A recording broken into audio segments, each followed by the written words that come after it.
Hi, happy Father's Day to each one of you in every corner of the world. Even though Father's Day is officially celebrated on June 20th, each one of us dads are proud of every day of the year we get to be cool dads to our amazingly cool kiddos. As I talk to the other dads, what I found was the commonality of the conversations, but more than the conversation, the smile on their faces as they talked about their kids was simply priceless. Let's start with that feeling of being a father that connects us all. We were actually a little nervous. I mean, we to be perfectly honest with you, we went out and bought a dog just to have the ability to practice being responsible and accountable for somebody other than ourselves and each other.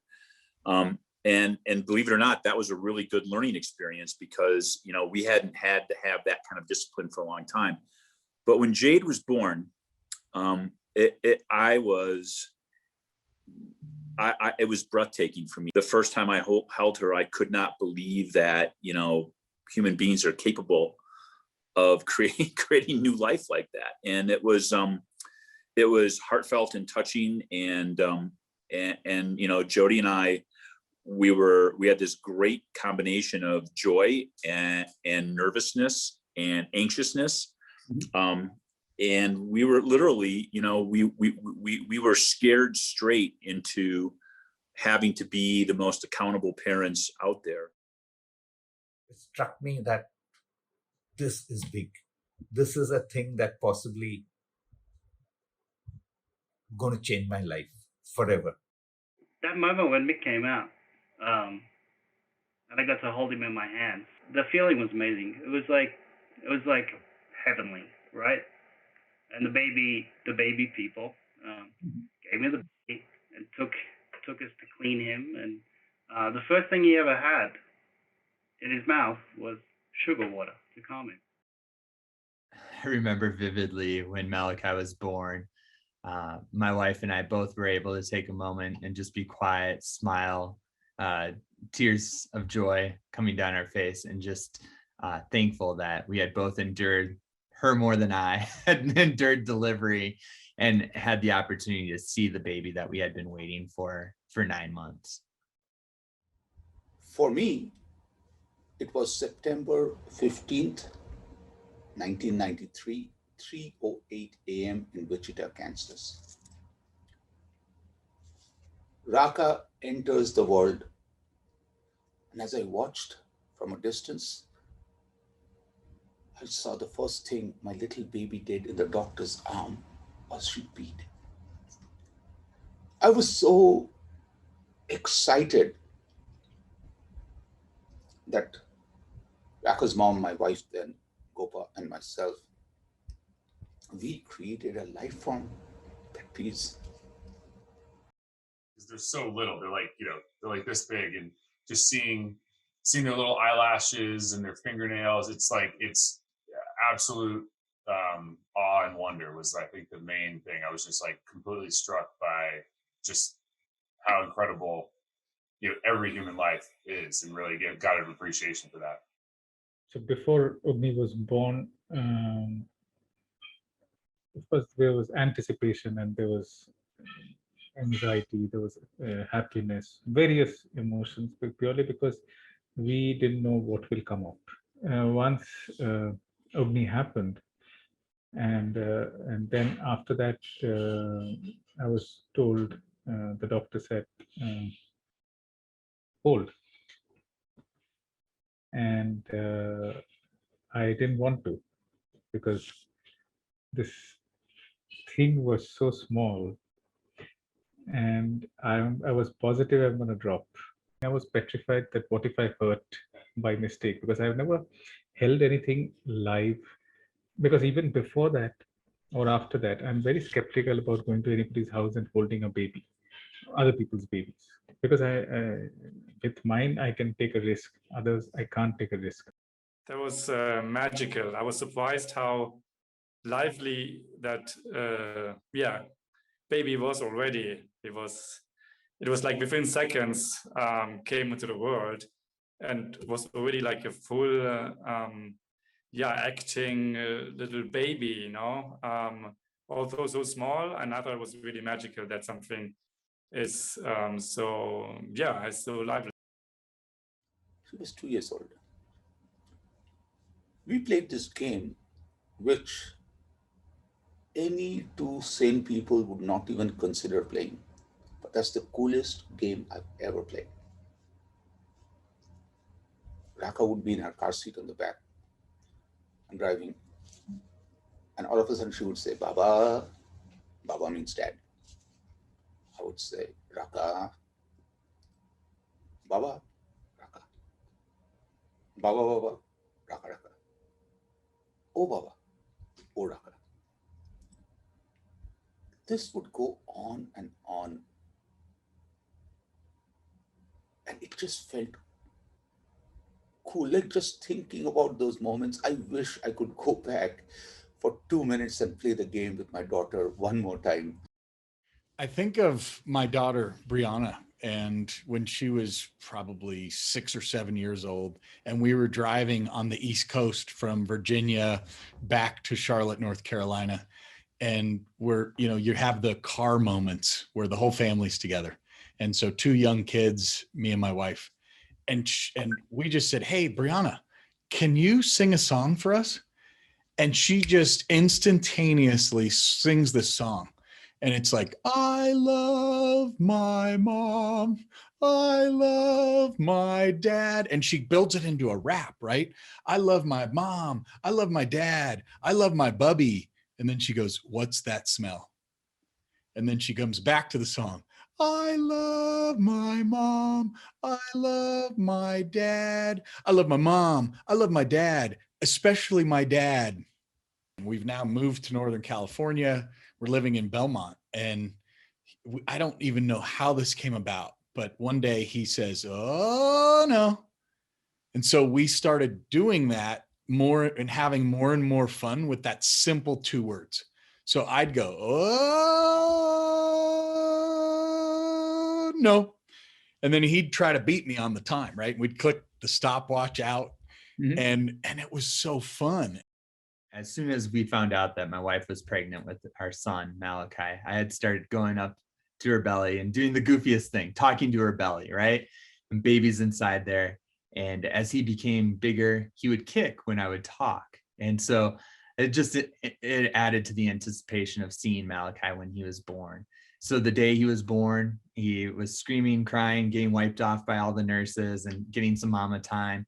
And then the nurses took him over to do a health check, and they look over all of his body. And while they're doing that, he was screaming and crying and said, Malachi, baby boy, you're okay. I love you. Daddy's here. And he turned kind of towards my direction and stopped crying. And that was day 1. And that was just amazing to see that all that time we had been waiting to see him, and he recognized my voice. I think I hit myself against the kitchen door or something. And I pointed to my head and said, this is where it hurts. And then he came over to me, stroked it over here, and then asked if I'm better, and looked at me like this.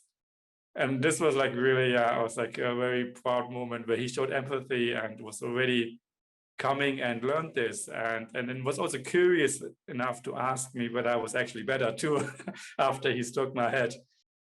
Raka was 13 years old.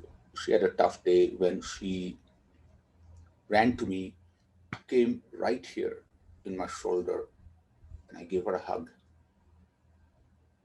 And she was just there. A few seconds, maybe 5 or 10 seconds later, I realized it was already a long enough hug, so I started tapping her on the back. Little Raka looked up, stared at me, and said, Baba, do you know what that means?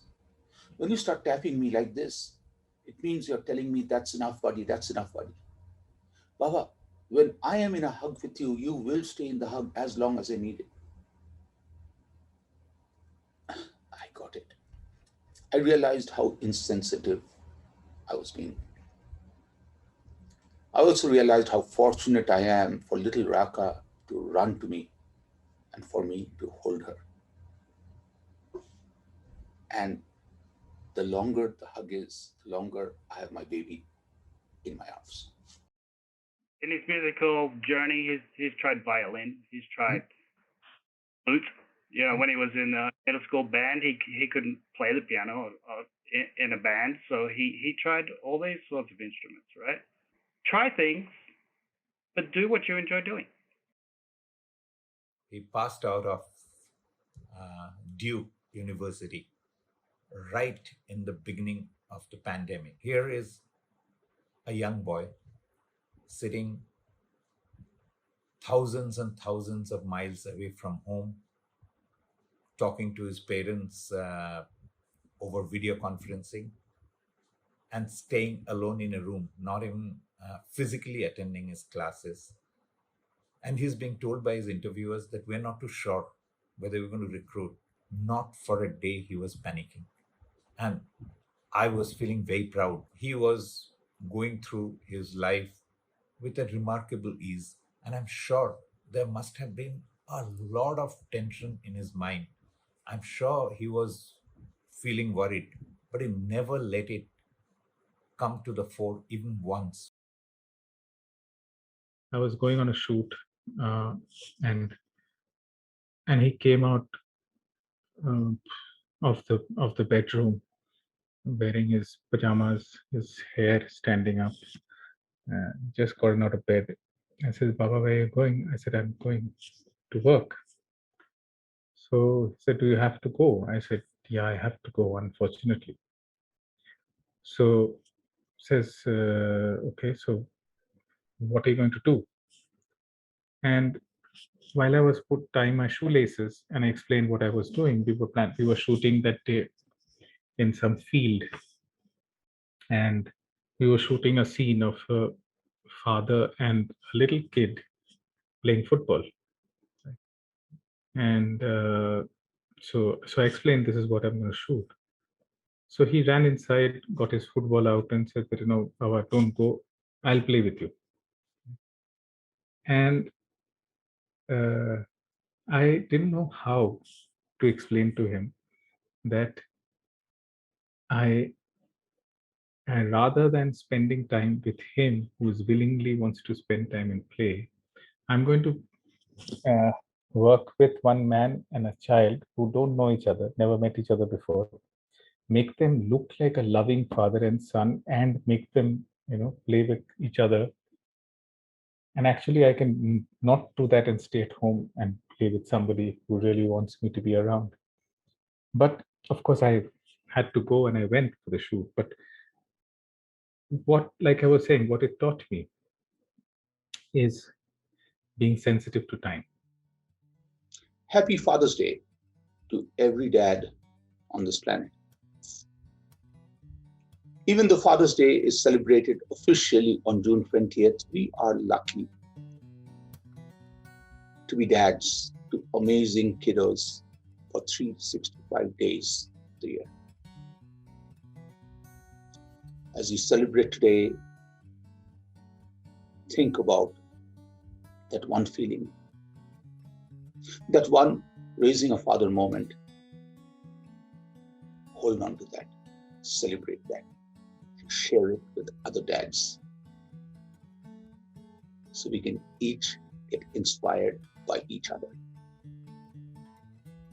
It's a tough job with no user manual, but it's a job which none of us ever regret or will ever give up on. Happy Father's Day.